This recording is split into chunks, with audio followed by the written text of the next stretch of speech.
ایک رات کا ذکر ہے کہ حضور غوث پاک رضی اللہ تعالیٰ عنہ راہ کے ایک بے آب و گیا صحرا میں تنہا بیٹھے اللہ تعالیٰ کی عبادت میں مشغول تھے کہ یکا یک آپ کو ایک روشنی دکھائی دی جس سے یکدم سارا آسمان روشن ہو گیا، اور اس میں سے ایک آواز آئی، اے عبد القادر، میں تیرا رب ہوں اور تیری عبادت سے راضی ہو کر تجھے اپنی عبادت کی تکلیف سے آزاد کرتا ہوں۔ حضور غوث اعظم رضی اللہ تعالیٰ عنہ یہ بیان فرماتے ہیں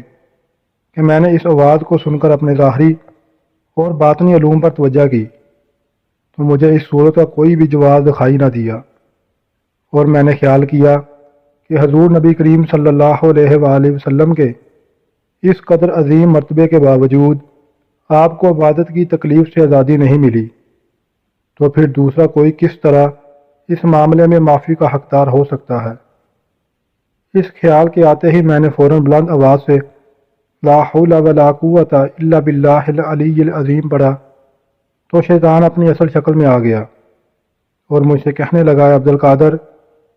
میں نے اس سے پہلے بے شمار عبادت گزاروں کو گمراہ کیا ہے مگر آپ اپنے علم کی وجہ سے بچ گئے۔ شیطان لعین کی یہ بات سن کر میں نے پھر لا حول پڑھا اور کہا، دفع ہو مردود، میں اپنے علم کی وجہ سے نہیں بلکہ صرف اور صرف رب تعالیٰ کی مدد اور فضل و کرم کی وجہ سے محفوظ رہا ہوں۔ اس پر شیطان لعین اپنا سر پیٹنے لگا اور بولا، اے عبد القادر، میں آج آپ سے مایوس ہو گیا ہوں اور آئندہ آپ پر اپنا وقت ضائع کرنا بیکار ہے۔ میں نے کہا، اے لعین، مجھے تمہاری کسی بھی بات کا یقین نہیں ہے، میں تو ہمیشہ تمہارے مکر سے خدا تعالیٰ کی پناہ مانگتا رہتا ہوں۔